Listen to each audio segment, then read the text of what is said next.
2013. gada 21. novembrī apmēram pulkstens 17:41 lielveikalā Maksima Zoltūdas mikrorajonā sagruva jumts.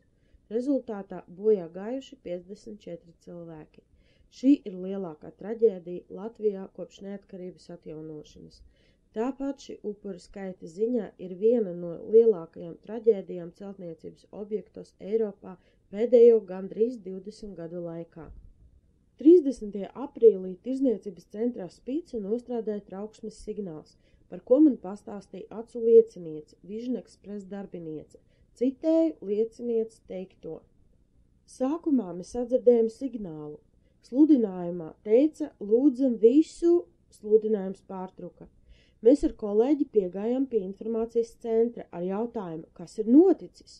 Mums visnotaļ nedroši atbildēja, ka šī ir viltus trauksme.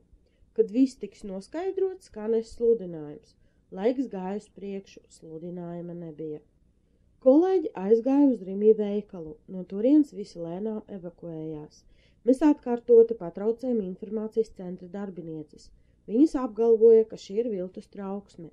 Viņas it kā nevar atrast sludinājuma ierakstu, lai visi atgriežas veikalos. Sajūta bija neumolīga. Mēs atceramies Zoltūdas traģēdiju.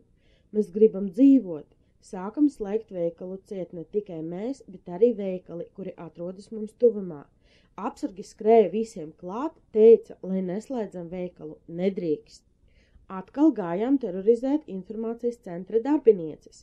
Šoreiz viņas paskaidroja, ka veikalā Debenams nostrādāja ugunsdrošības signalizāciju. Šī ir viltus trauksme.